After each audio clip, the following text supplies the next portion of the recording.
नमस्कार, आप देख रहे हैं न्यूज़ प्लस 21। मैं हूं आपके साथ ललिता चक्रधारी। प्रधानमंत्री नरेंद्र मोदी ने मंगलवार को उन 4 अंतरिक्ष यात्रियों के नामों की घोषणा की जो देश के पहले मानव अंतरिक्ष उड़ान मिशन गगनयान के लिए प्रशिक्षण ले रहे हैं। प्रधानमंत्री नरेंद्र मोदी ने विक्रम साराभाई अंतरिक्ष केंद्र में बताया कि अंतरिक्ष यात्री group captain Prashant Nair, group captain Ajit Krishnan, group captain Angad Pratap और wing commander Shubhanshu Shukla Gaganyaan mission के लिए चुने गए अंतरिक्ष यात्री। उन्होंने इन चारों को अंतरिक्ष यात्री पंख प्रदान किए। चारों भारतीय वायुसेना के टेस्ट पायलट हैं। चारों की बेंगलुरु के एस्ट्रोनॉट ट्रेनिंग फैसिलिटी में ट्रेनिंग चल रही है। इससे पहले इनकी रूस में ट्रेनिंग हो चुकी है। गगनयान मिशन के लिए सैकड़ों पायलटों का टेस्ट हुआ। इसके बाद उसमें से 12 चुने गए। ये 12 तो पहले लेवल पर है। इनका selection institute of aerospace medicine में किया गया।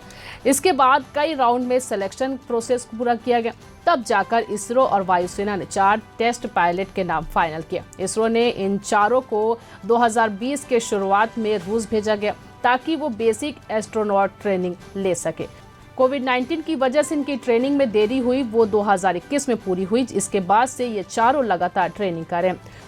आपको बता दें कि रूस के इस मिशन में महती भूमिका केवल ट्रेनिंग तक ही सीमित नहीं है। भारत अंतरिक्ष एजेंसी इसरो ने अपने महत्वाकांक्षी गगनयान मिशन के लिए रूसी स्पेस सूट पर भरोसा जताया।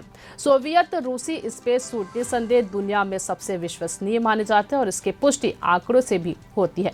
अंतरिक्ष यान के अंदर कई तरह के स्पेस सूट पहने जाते हैं और फिर वैज्ञानिकों को यान के बाहर भी उतरना पड़ता है, गड्ढों पर चलना पड़ता है और अन्य कई गतिविधियां करनी पड़ती है।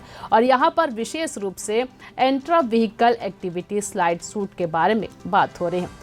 रूसी स्पेस सूट का परीक्षण पहले ही किया जा चुका है। चूंकि एक नई स्वदेशी फर्म इसे जल्दी से तैयार करने में सक्षम नहीं होती, इसलिए इसका अनुबंध रूसी कंपनी जवेज़दा को साल 2020 में ही मिल गया था। अंतरिक्ष यात्रियों को हर समय स्पेस सूट पहनना पड़ता है। ये खबर लिखी थी आपके लिए हमारे साथी दुर्गेश कुमार दुबे ने। लगातार इसी तरह की खबरों से अपडेट रहने के लिए देखते रहिए न्यूज़ प्लस 21, आपके हक की बात।